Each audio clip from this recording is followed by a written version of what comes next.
그러니까 저희 요한계시록 세미나에 오신 여러분들을 다시 한번 진심으로 환영합니다. 여러분 주님의 은혜 가운데 다 평안하셨습니까?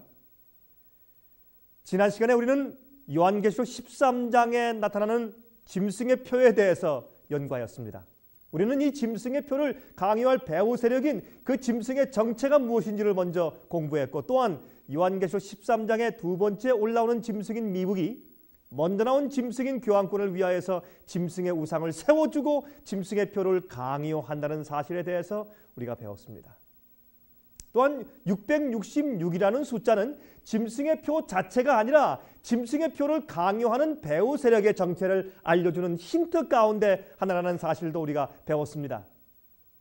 여러분, 오늘날 이 짐승의 표에 대한 여러 가지 많은 해석들이 분분하지요. 그 이유는 짐승의 정체와 그 표에 대한 예언의 흐름과 그 배경 자체는 무시하고 666이라는 숫자와 마지막 환란에만 집중하여 해석하기 때문에 그렇습니다.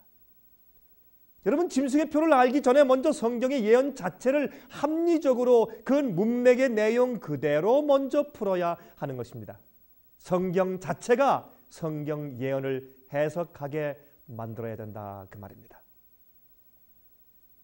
지난 시간에 말씀드린 대로 요한계시록 13장의 예언은 첫 번째 나온 짐승인 바티칸의 세력과 두 번째로 올라온 세력인 누구요? 미국이 협력하여서 하나님의 참된 교회를, 다시 말해서 참된 신자들을 핍박할 것이라는 것을 말씀을 드렸습니다. 그런데 이 짐승의 우상을 세워주는 세력이 바로 새끼 양 같은 짐승인 누구라고요? 미국이라고 우리가 배웠습니다. 이 미국이 우상을 세우고 사람들로 절하게 만든다, 그 말입니다. 이것은 실제 신상을 세우고 절하게 한다는 것은 아닙니다. 여러분, 그렇게 실제 신상을 크게 세워놓고 절하게 하면 누가 믿겠습니까? 다 미쳤다고 하지 않겠습니까? 물론 그렇게 해도 따르는 자들이 있기는 할 것입니다. 왜냐하면 무엇을 요구하든지 간에 무조건 따르는 자들이 항상 있으니까요. 그렇지만 대다수는 웃을 것입니다. 말도 안 된다고 할 것입니다. 그러므로 이 우상은 상징적인 표현입니다. 사람들이 어떤 물체는 섬기지 않지만 사람들은 사실은 마음 가운데 섬기고 있는 것입니다. 여러분들, 사람들이 배우들을 따르고 있죠. 정치가들을 따르고 있죠. 가수들을 섬기고 있죠. 운동 선수들을 사실은 섬기고 있는 것입니다. 우상처럼 인간들을 섬기고 숭배하고 있다, 그 말입니다. 또한 어떤 교회나 정치 세력의 사상을 따라가며 숭배하고 있는 것입니다. 그러면 요한계시록 13장이 말하고 있는 우상이란 도대체 무슨 뜻일까요? 영어로 이미지입니다. 이미지는 뭡니까? 형상의 형상. 그 원래 원본의 복사품이라 말입니다. 여러분, 여기에 지금 제가 이 사슴의 형상을 좀 가져왔습니다. 이게 사슴의 이미지죠? 여러분, 사슴 좋아하십니까? 제가 사는 그 지역엔 사슴이 많이 삽니다. 그래서 제가 운전할 때 새벽과 밤에 사슴을 많이 만나게 되는데, 여러분, 이 사슴 사실 노루죠, 노루. 이 노루가 앉아있는 형상이 있습니다. 이것은 진짜가 아닙니다. 이것은 노루, 사슴의 모습이죠. 진짜 사슴이 아닙니다. 사슴의 형상이죠. 그래서 이것을 사실 한국말로 사슴의 우상이라고 표현할 수 있는 것입니다. 다시 말해서 사슴의 이미지입니다. 사슴의 형상이에요. 여러분, 성경은 짐승의 우상을 세우라고 말합니다. 그 짐승의 우상은 사실은 짐승의 형상, 짐승의 모습의 복사품, 카피란 말입니다.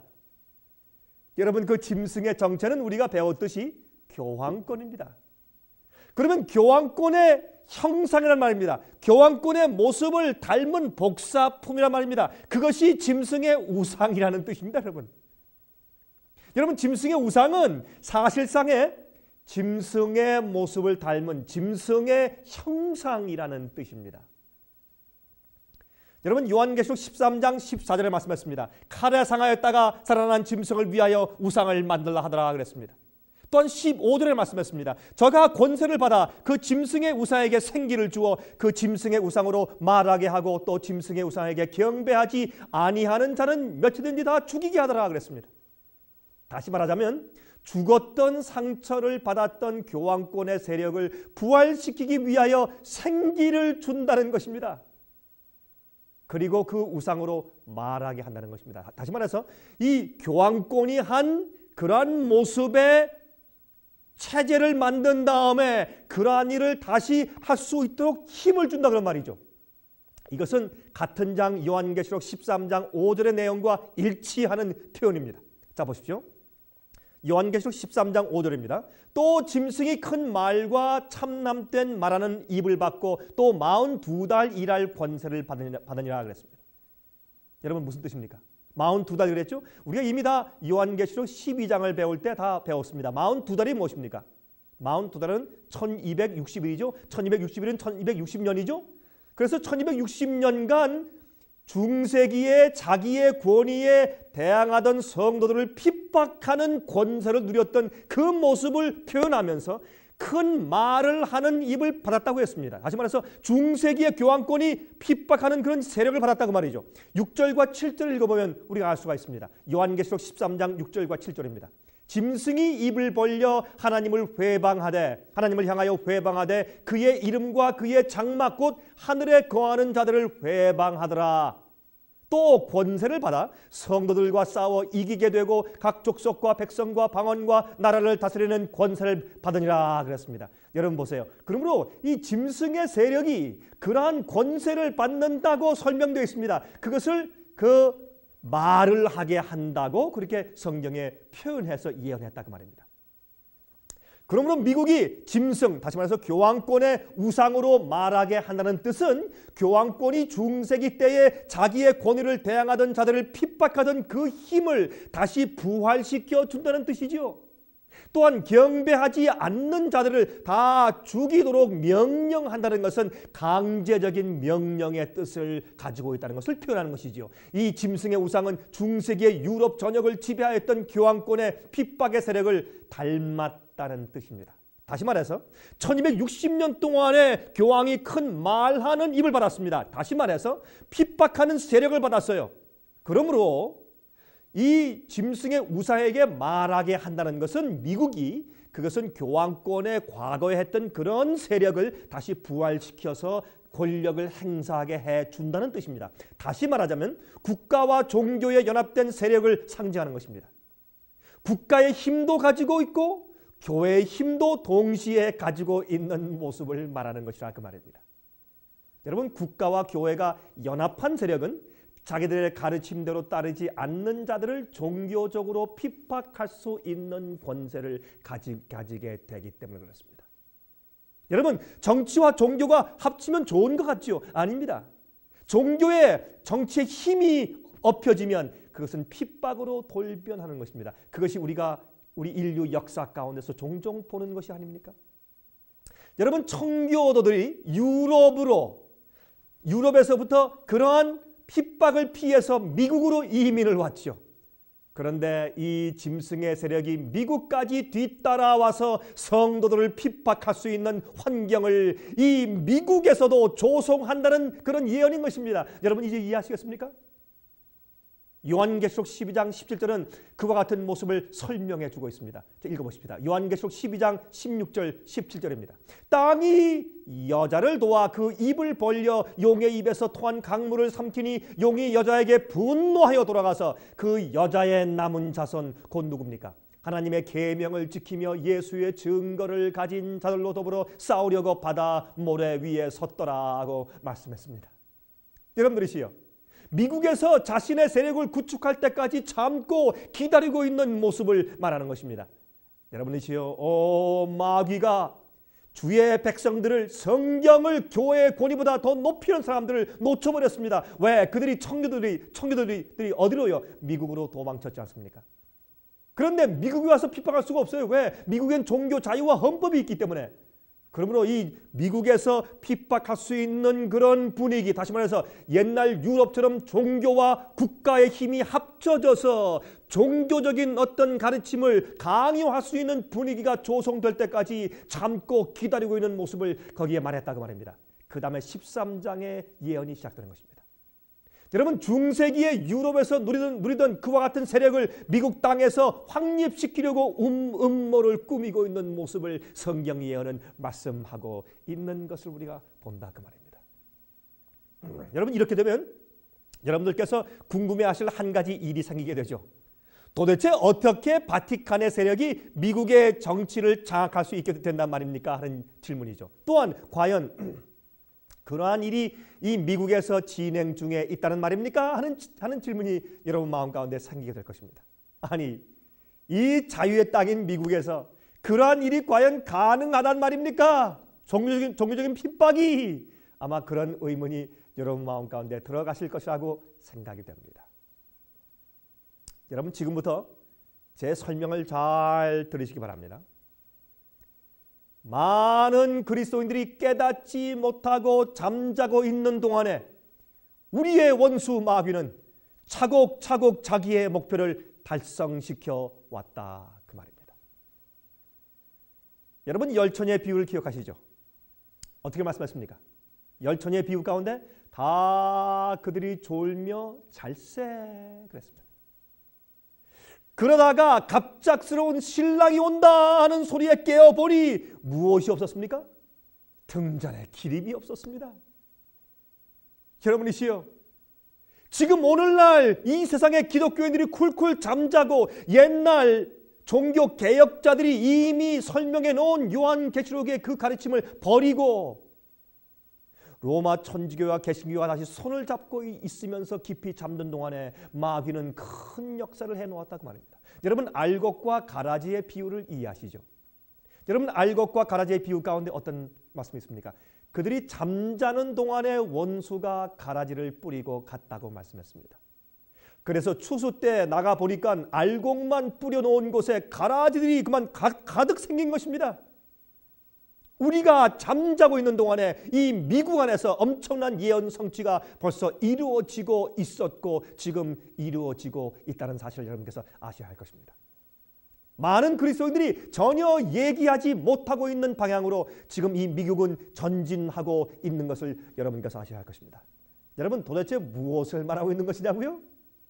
지금부터 제 말을 좀 잘 귀를 기울여서 들어주시길 바랍니다. 여러분 짐승의 우상이란 종교와 정치의 연합을 말합니다. 짐승의 우상은 종교와 정치의 연합을 말합니다. 그것이 짐승이 중세기 동안에 했던 일이기 때문에 그렇습니다.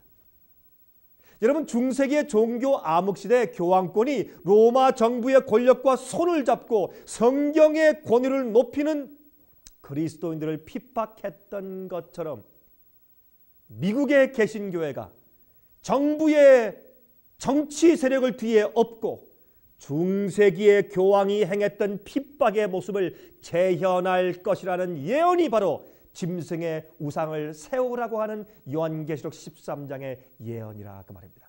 얼마나 합리적입니까? 성경 예언은 이렇게 풀어야 할 것입니다. 그래서 그 짐승을 위한 그 우상을 세우라고 말했습니다. 여러분 짐승을 위한 그 우상은 무엇이라고요? 그 형상이라고요. 그 닮은 모습이라고 설명을 드렸죠. 그것은 무엇입니까? 종교적인 핍박을 의미한다고 말씀드렸습니다. 제가 조금 전에 여러분 사슴을 보여드렸죠. 이 사슴의 이 모습은 사슴의 원래 사슴이 아니지만 사슴의 형상입니다. 사슴의 우상이에요. Image of deer이에요. 여러분 그렇죠? 그러면 Image of the beast입니다. 짐승의 우상은 마치 the image of the deer, 이 사슴의 형상이라고 말하는 것과 꼭 같다 그 말입니다. 다시 말해서 옛날 교황권이 한 종교적인 핍박을 말하는 것입니다.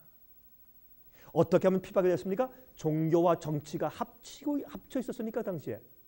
그러므로 미국이 먼저 나온 짐승을 위하여서 우상을 세우라고 말했습니다. 이 미국에서 종교적인 핍박을 감행하려면 먼저 그 종교와 정치의 연합을 이루어야 하는 것입니다. 그것은 정치적인 변화를 말하는 것입니다. 여러분 이것은 눈에 드러나게 이루어지는 것이 아닙니다. 일반 대중들이 알아차리지 못하게 은밀히 진행 중에 있었다 그 말입니다. 우리가 잠자는 동안에 성경 예언을 그리스도인들이 이해하지 못하고 덮어둔 동안에 차곡차곡 이 예언은 성취되어 갔습니다. 여러분 미국의 개신교주의는 종교 자유를 보장하는 기반에서 시작하였습니다. 그러므로 종교가 정치와 연합하여서 종교적 핍박을 가하는 것은 현실적으로 매우 어렵게 보이는 상태에 있습니다. 하지만 요즘에 종교의 자유를 부르짖던 미국의 역사적인 개신교회가 정치적 개신교회주의로 바뀌어 가고 있는 증거들이 나타나고 있는 것을 우리가 보고 있는데, 이것은 정말 놀라운 일이 아닐 수가 없는 것입니다.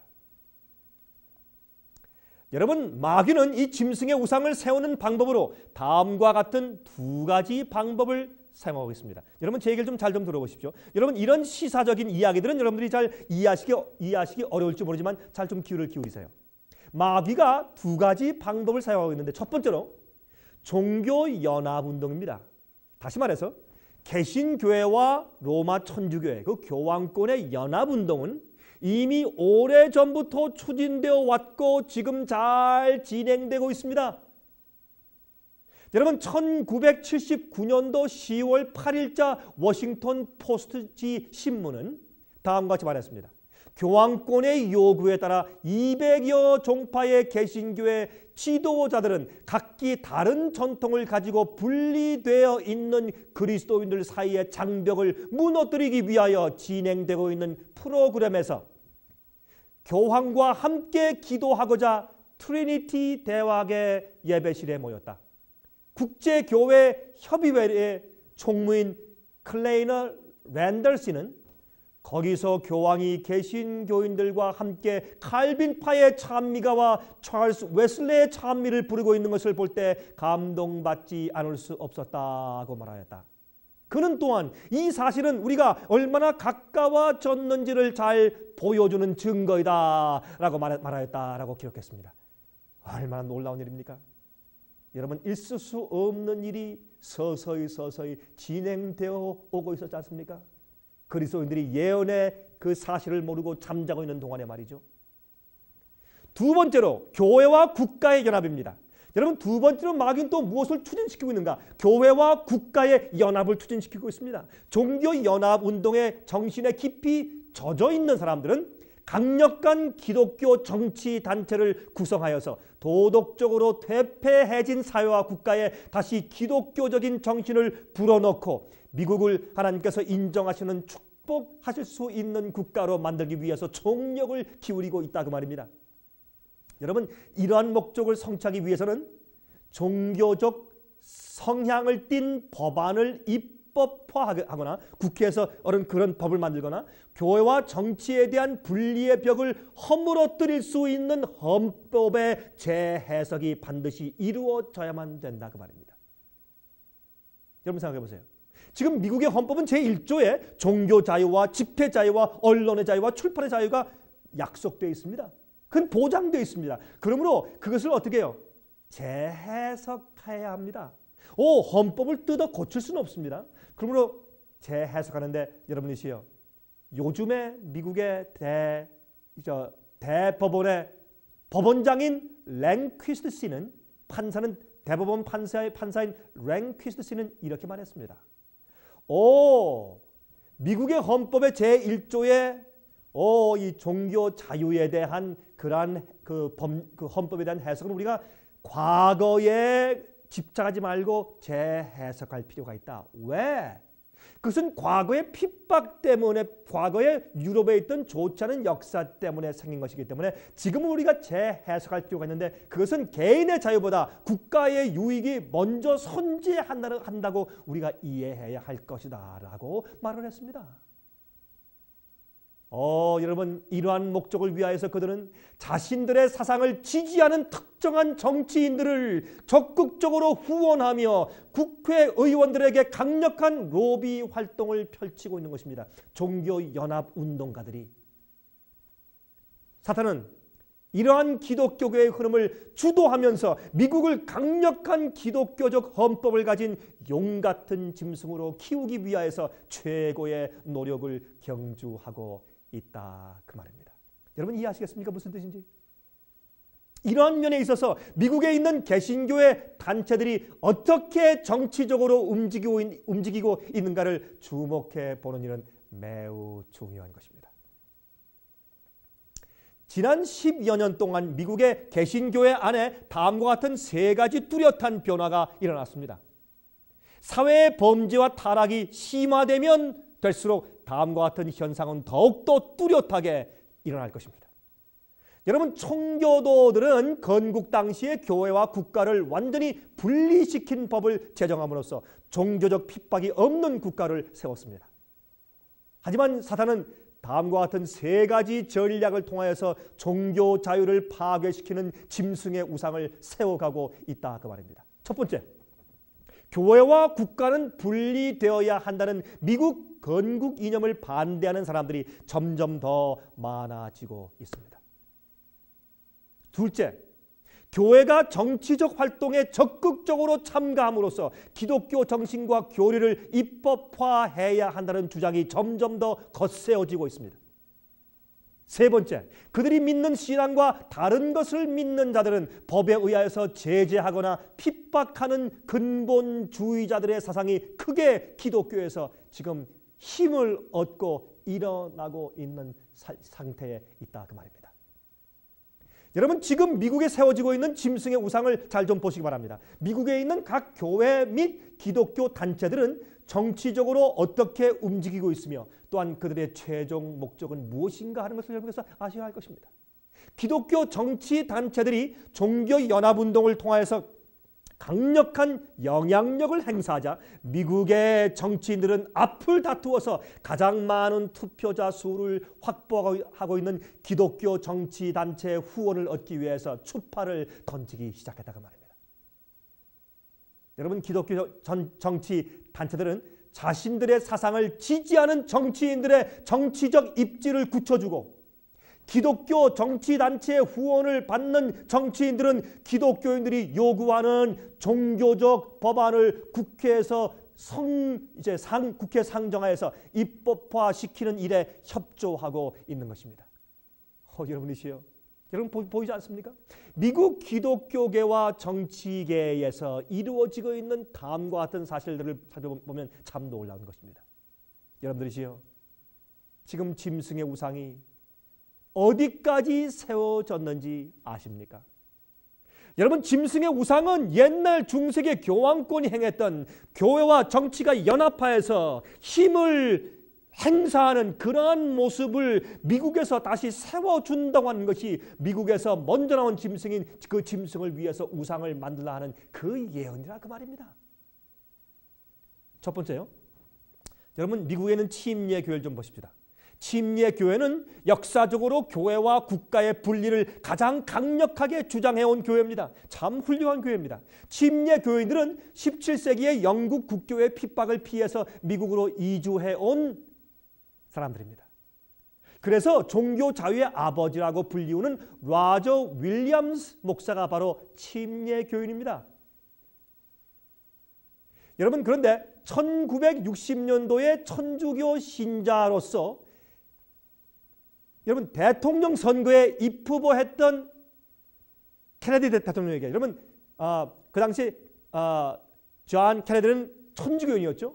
그런데 침례 교인들이 이 대통령 선거에 입후보했던 케네디에게 교회와 국가의 확실한 분리를 요청하는 그런 서신을 보냈어요.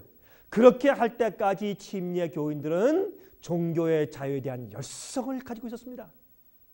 그러나 지난 20년 동안 침례교회는 많이 변화되었습니다. 다른 교파도 마찬가지지만 특별히 이 종교 자유의 이런 국가와 종교의 분리를 주장했던 교회에 많은 변화가 생겼다고 말입니다. 남침례 교회 중에서 가장 많은 교인을 갖고 있는 텍사스주의 댈러스의 First Baptist Church의 목사였던 W.A. 크리스웰 목사는 교회와 국가의 분리에 관한 그의 의견을 다음과 같이 피력했습니다. 나는 교회와 국가의 분리라는 법조항은 이교도들이 상상으로 꾸며놓은 허구적인 것이라고 생각한다 그랬어요. 아니, 그러면 우리 미국의 이 조부들이 잘못 생각했단 말입니까? 오래전에 침례교 합동협의회 BJC라고 부르는 그런 기관이 만들어졌는데 이 협의회의 목적은 미국 법정에서 교회와 국가의 분리 원칙을 계속 고수하고 유지하려고 하는 것이었습니다. 그런데 남침례교회는 미국 내에서 가장 큰 침례 교단이므로 그들이 이 협의회의 가장 큰 후원자였습니다. 그들은 매년 이 협의회에 약 40만 달러를 계속해서 매년마다 지원해 왔습니다. 그런데 1990년도 이후부터 그들의 후원은 끊어지기 시작했으며 지금은 남침례교회에서 이 협의회를 지원하는 일을 완전히 중단하고 말았습니다. 여러분, 이게 무엇입니까? 엄청난 비언어를 말하는 것이죠. 여러분, 이 사실을 아십니까? 또한 두 번째로 미국에 있는 크리스천 코올리션을 좀 보십시다. 여러분, 이것은 미국에 있는 이 기독교 동맹 단체입니다. 크리스천 코올리션.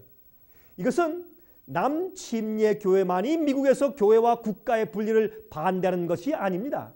미국의 정치적 개신교주의의 선봉인 팻 로버슨 목사, 팻 로버슨 목사는 1988년도 강력한 기독교 국가를 목표로 미국 대통령 선거에 출마한 바가 있습니다.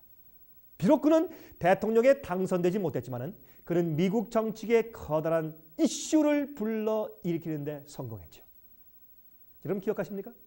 그는 대통령 선거에서 패배한 자신의 경험을 토대로 정치적 선거에서 승리를 위해서는 천주교회의 도움과 협조가 반드시 필요하다는 사실을 깨닫게 되었다, 그 말입니다. 그는 미국에서 천주교회가 단일 교단으로서 가장 많은 교인들을 갖고 있다는 사실에 착안하게 되었습니다. 여러분이시여, 개신교회와 천주교회의 연합된 지지를 획득하는 데 성공하기만 하면 어떤 법도 미국의 국회의회에서 상정하여서 통과시킬 수 있기 때문에 그는 그것을 깨닫게 되었습니다. 그래서 그는 개신교회와 천주교회의 연합된 지지와 후원을 통하여서 미 의사당을 점령하겠다는 전략하에 크리스천 코올리션이라는 단체를 설립하게 되었다고 말입니다. 여러분, 이해하시겠습니까? 여러분, 크리스천 코올리션은 교회와 국가의 분리는 현대에 와서는 완전히 무의미한 것이며 미국의 기독교인들은 오히려 정치에 같이 가담하고 자신들의 종교적 신조를 이 국정과 입법에 반영함으로써 미국을 도덕적인 기독교 국가로 키워야 한다는 그런 주장을 펼치고 있는 것이라고 말입니다. 좋은 것처럼 들리지만 그러나 이러한 연합은 드디어 핍박을 불러오는 것입니다. 여러분, 팻 로버슨 목사는 1990년대가 다 지나가기 전까지 크리스천 코올리션은 미국 전체에서 가장 강력한 정치적 단체로 성장할 것이다 라고 그는 장담했습니다. 과연 그의 예견대로 크리스천 코올리션은 미국 대통령 선거 및 국회의원 선거에서 가장 강력한 영향력을 미치는 정치 단체로 변모하게 되었습니다. 여러분, 이것이 얼마나 놀라운 예언의 성취입니까? 여러분, 1994년도 미 국회의원 선거가 끝난 직후에 애틀랜타 저널지는 크리스천 코올리션의 정치적 승리에 대해서 다음과 같은 기사를 신문에 실었습니다. 정치적 포도원을 수년간 경작한 결과 기독교 보수파는 1996년 대통령 선거에 중요한 주자로서의 위치를 차지하였다. 크리스천 코올리션의 이념을 지지하는 후보자들이 국회와 각주 의회를 휩쓸었다라고 썼습니다. 여러분, 크리스천 코올리션은 기독교 근본주의 사상을 지지하는 선거 후보자들을 집중적으로 후원함으로써 그들의 사상을 미 국회에 침투시키는데 대성공을 거두었습니다. 예를 들어서 크리스천 코올리션은 캘리포니아의 샌디에고 지역 선거에서도 공립학교 행정위원과 지역협의회 등등의 가장 기본적인 행정 분야에 그들과 같은 사상을 갖고 있는 후보자들을 당선시킴으로써 그들의 정치적 세력을 완전히 확보하게 되었습니다. 놀라운 일입니다. 크리스천 코올리션의 행정위원장이었던 랄프 리드 박사는 샌디에고 같은 선거에 대해서 다음과 같이 말하였습니다. 이번 선거는 기독교인과 종교연합운동가들과 로마 천주교인들이 전국에서 행하려고 하는 의도를 보여준 좋은 신뢰입니다. 그렇게 말했어요. 여러분, 그들의 노력은 아이오와 주에서도 성공하여서 아이오와 주 전국 공화당 의회에 보낸 48명의 대표들 중에서 43명이 크리스천 코올리션의 회원들이었습니다. 그런데 2000년도 1월에 아이러니컬하게도 개신교 정치단체 중에서 가장 강력한 영향력을 행사하고 있는 이 크리스천 코올리션의 행정위원장에 천주교회 신부가 임명되었습니다. 여러분 놀라운 일이죠. 여러분 지금 이 세상에 아니 미국에 어떤 일이 진행되고 있으며 어떻게 예언이 성취되고 있는지 여러분들은 아십니까? 여러분들은 이것을 종교라고 생각하십니까? 아니면 정치라고 생각을 하십니까? 여러분 크리스천 투데이 잡지는 크리스천 코올리션 모임에 대해서 다음과 같이 기록했습니다. 그들은 전국적으로 일어나고 있는 잘 조직된 새 세대의 정교한 정치적 기독교 선거 운동 대원들이다. 이들은 재치 있는 새로운 기술을 각 주와 지역 정치에 사용하고 있다라고 평했습니다. 여러분들이시여 주일날 예배를 끝마치고 나오는 교인들에게 어떤 특정 후보를 정치적인 후보를 지지하는 팜플렛을 나누어 주는 목사들과 교인들이야말로 크리스천 코올리션이 자랑하는 잘 훈련된 선거 운동원들인 것입니다. 여러분 그들의 선거운동은 전국적으로 막강한 영향력을 행사하고 있습니다. 이 기독교 정치단체들의 노력의 결과로 인해서 이제 미국 국회와 대법원에서 천주교인의 수는 최대 다수의 의석을 차지하게 되었습니다. 자, 그러면 기독교 근본주의의 태동에 대해서 좀 말해보십시다. 여러분 미국 정치에 깊이 가담하고 있는 개신교 정치단체들은 어떤 의미에서 기독교 근본주의를 주장하고 있습니다. 아마 여러분들은 근본주의 기독교인들, 다시 말해서 fundamental Christians가 무엇인가 아마 의아해 하실 것입니다. 우리가 잘 알고 있는 이슬람 근본주의자들을 상상해 보면 그게 무슨 뜻인지 아마 이해하시게 되실 것입니다. 여러분 이슬람 근본주의자가 누구십니까?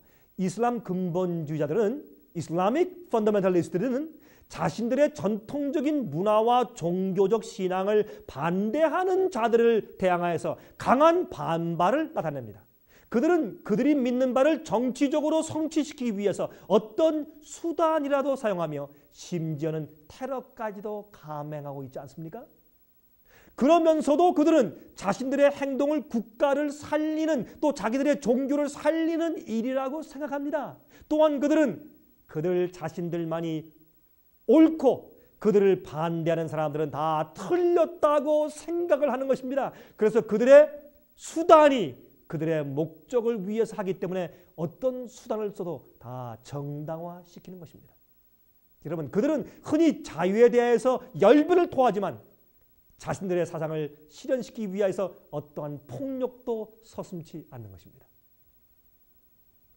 여러분들이시요, 이 크리스천 코올리션의 일하는 사람들도 사실은 이 기독교 근본주의 사상들을 가지고 있다 그 말입니다. 여러분 무슨 뜻인지 이해되시죠 이제?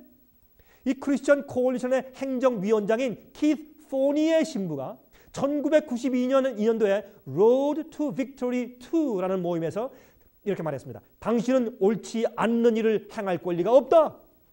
우리들이 갖고 있는 사상을 반대하는 자들은 파시스트들이다. 그렇게 말했어요. 아니 옳지 않은 일을 할 권리가 없다고요? 아니요. 하나님께서 잘못하는 사람을 그 자리에서 즉시로 벌을 주시고 불을 내리십니까? 아니죠. 종교는 강력하게 여러분 강요해서 생기는 것이 아닙니다. 거듭남으로 가능하죠. 성령의 역사로 가능하죠. 하나님은 강요하지 않으시죠. 팻 로버츠 목사는 크리스천 코올리션을 위한 후원금을 모집하면서 다음과 같이 글을 썼습니다. 여기는 우리들의 나라이다.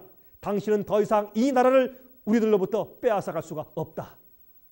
정말로 놀라운 말이 아닙니까? 누가 미국을 크리스천 코올리션과 팻 로버츠 목사에게 주었단 말입니까? 도대체 왜 그는 미국이 모든 국민의 것이 아니고 크리스천 코올리션의 것이 되어야 한다고 주장할까요?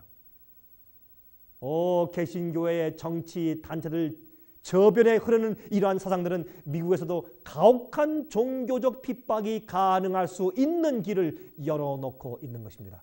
기독교 근본주의자들의 사상은 미국이 성경의 율법으로 다스려져야 된다고 주장하고 있습니다. 그러나 그것은 거듭남으로 되어야 합니다. 성령으로 되어야 합니다. 정치적인 헌법으로는 불가능한 것입니다. 정치적인 헌법으로는 핍박이 되는 것입니다. 여러분, 정치적인 무력으로 할 수 없는 것입니다. 그러면 핍박이 생기는 것입니까요? 여러분, 기독교 재건주의자들에 대해서 좀 생각해 보십시다. 기독교의 재건주의자들. 이것은 R.J. 라시두미 목사의 지도 아래에 있는 기독교 재건주의자들인데, 그것은 크리스천 리컨스트럭셔니스트라는 그런 명칭을 가지고 있습니다. 이 사람들은 미국을 성경 구약의 법에 기초한 신정국가로 만들 단호한 결심을 가지고 있습니다. 만약 그들의 사상이 관철된다면 간음, 동성연애, 참남된이라는 것들, 잘못된 교리를 전하는 일 등은 모두 감옥에 가거나 아니면 사형을 받게 되어야 합니다. 여러분, 그들이 갖고 있는 목표는 과거에 교황권이 했던 것처럼 국가의 힘을 교회의 오른손으로 만드는 것입니다. 여러분, 이러한 것은 참 좋게 보이고 좋게 들릴지 모르지만 그러나 결국엔 핍박을 가져오는 것을 그들이 모르고 있다 그 말입니다. 1982년도 제이 그림스틸 씨는 Coalition Revival, COR이라는 기독교 조직을 발족했습니다. COR의 목표는 구약시대의 법을 기초로 기독교를 국교로 만드는 것이 그들의 목표입니다. COR은 크리스천 코올리션과 신학적으로 조금 다른 국면을 갖고 있습니다. 하지만 COR의 창립자 제이 그림 스미스 씨는 팻 로버슨 목사가 주동하는 700인 클럽, 700 클럽에서 주최하는 세미나에 자주 초대받고 있으며 팻 로버슨 목사가 설립한 리전트 대학의 여러 교수들도 기독교 재건주의자들의 사상에 대해서 동의를 표시하고 있는 것입니다.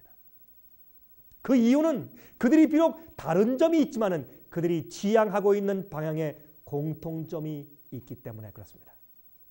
여러분, 또 미국의 유명한 Promise Keepers, 약속을 지키는 사람들이라는 그런 뜻으로 설립된 단체가 있죠. 이 단체는 성령 은사의 체험과 가정의 재확립을 중요시시키는 그런 단체로서 그들의 영향력은 지금 현재 아주 신속하게 미국에 퍼져 나가고 있습니다.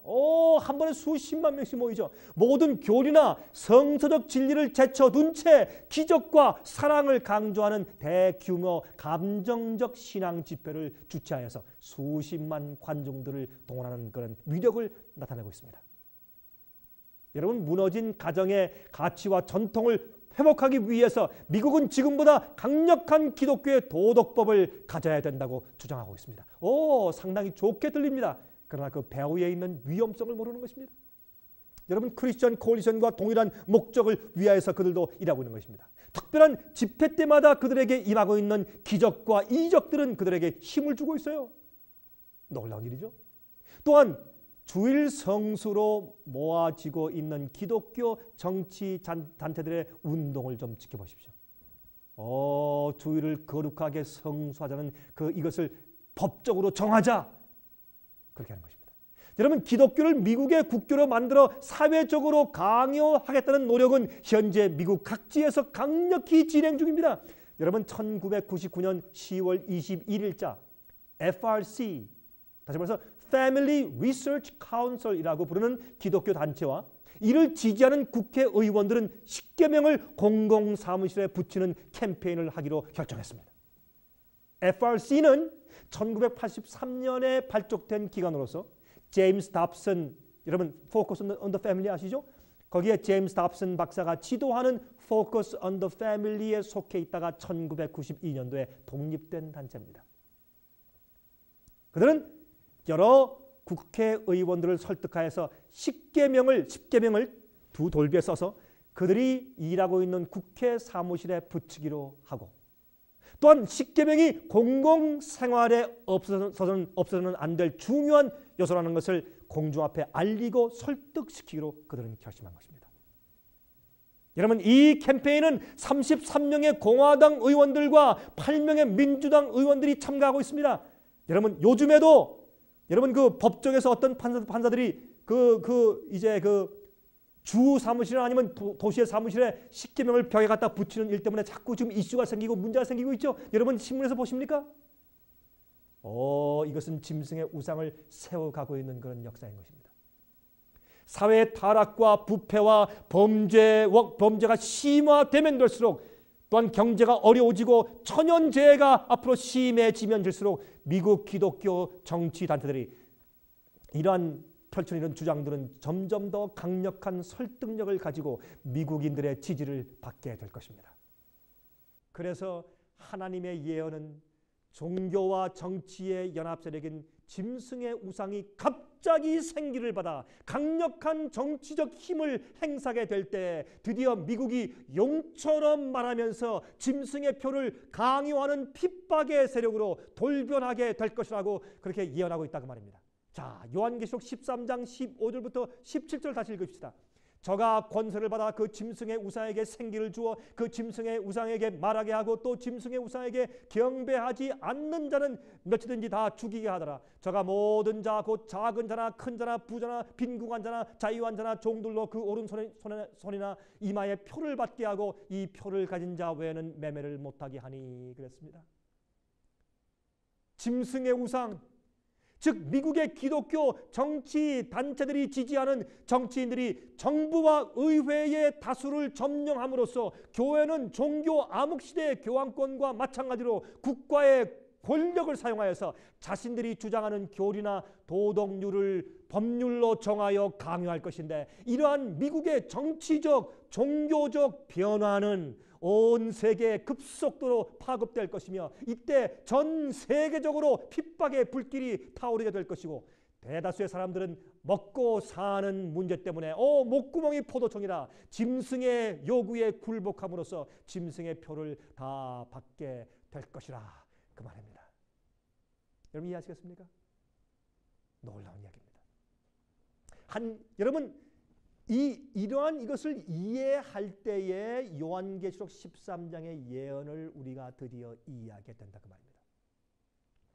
한 가지 매우 흥미있는 사실은요, 미국의 기독교 정치단체들이 주장하는 이슈와 요한계시록 14장에 기록되어 있는 짐승의 표를 거절하고 승리하는 자들의 특징이 서로 공통점을 가지고 있다는 뜻입니다. 참 이상합니다. 여러분 앞에서 살펴본 바와 같이 짐승의 우상의 세력은 그들의 로비 활동의 초점을 십계명 준수로 모으고 있는데 반해서 마지막 시대에 짐승의 표를 거절하고 살아남는 자들의 특징도 하나님의 계명을 지키는 자들로 묘사되고 있다 그 말입니다. 여러분 요한계시록 14장 12절에 어떤 말씀이 있습니까? 성도들의 인내가 여기 있나니 저희는 하나님의 계명과 예수 믿음을 지키는 자니라 그랬습니다. 여러분이시여, 이 성경 예언은 정확한 하나님의 영감의 말씀입니다. 이 성경 예언은 정확하게 이 미국에 대한 예언을 설명하고 있고 우리에게 미리 말해 주었습니다.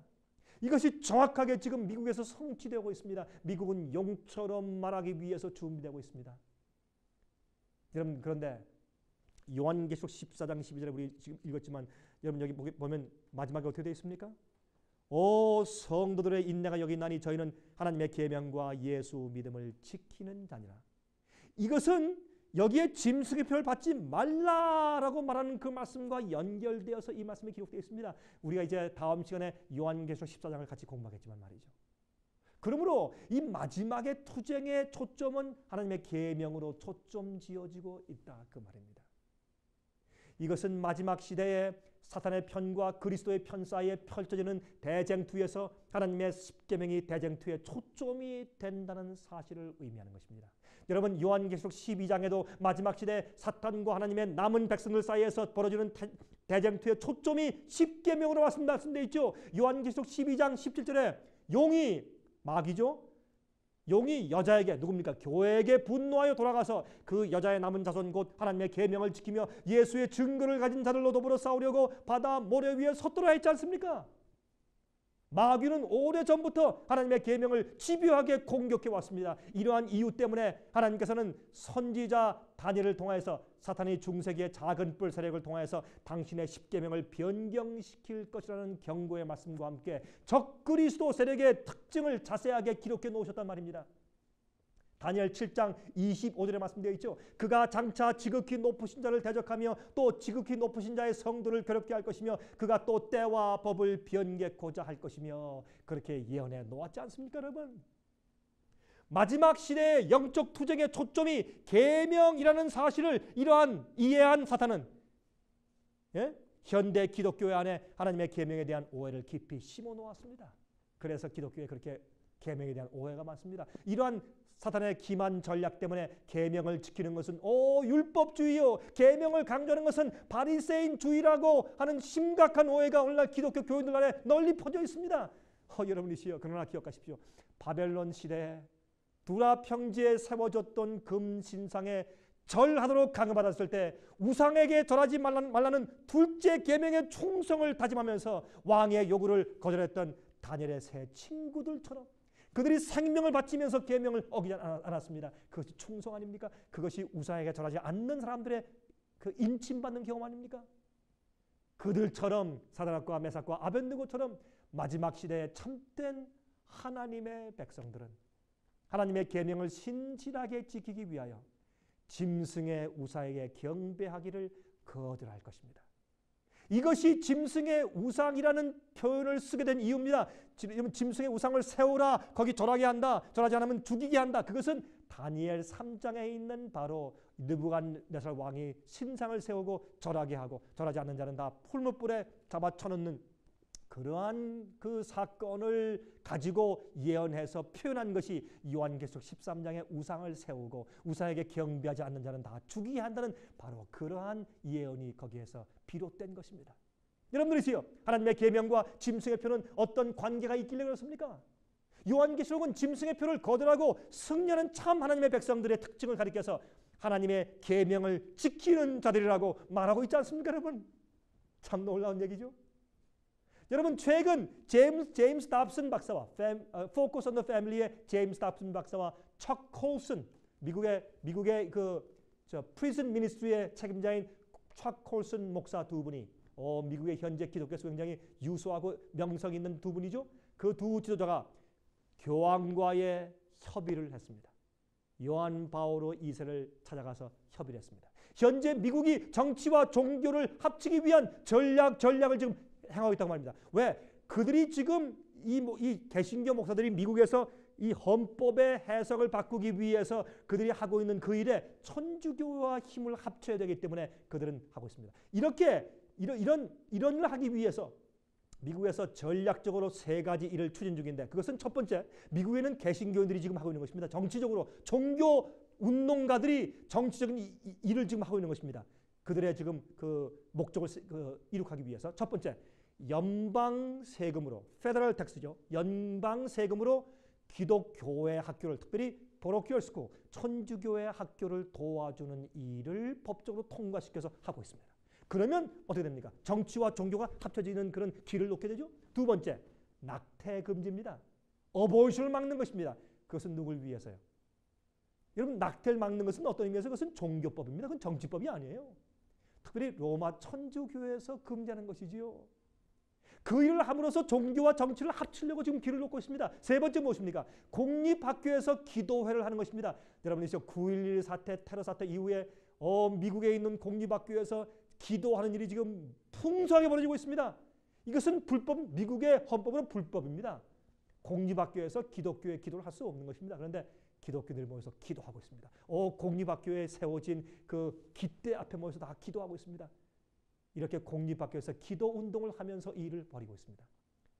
이렇게 하면서 결국엔 미국이 개신교회가 짐승을 위해서 교황권의 권위를 세워주게 되는 우상을 세우게 됩니다. 교황권은 계명을 변경시키는 권한이 있다고 했습니다. 그러므로 교황이 계명을 변경시킬 수 있는 권한이 있다고 인정해 주는 것입니다. 그의 권한을 인정해 주는 것이 짐승의 표입니다. 그것을 인정해 주는 일을 개신교회가 해오고 있습니다. 개신교회 유능한 목사들이 교황에게 찬사를 보내고 있지 않습니까? 이 자세한 말씀을 제가 다음 시간에 더 말씀드리겠습니다. 요한계시록 13장에 있는 하나님의 일을 말씀드리면서, 여러분, 유명한 빌리 그레암 목사가 말했습니다. 교황은 세상에서 가장 훌륭한 도덕적인 지도자라고. 말이 되는 얘기입니까, 여러분? 다음 시간에 요한계시록 14장을 연구하면서 짐승의 표에 반대인 하나님의 인에 대해서 여러분 이해하시게 되실 것입니다. 그때 짐승의 표가 실제적으로 어떤 투쟁 조건에서 어떻게 이루어지게 될지 여러분께서 이해하시게 되실 것입니다. 제가 다음 시간 다시 뵙겠습니다. 그동안까지 주님의 은혜가 여러분 가정에 풍성하시길 바랍니다. 안녕히 계십시오.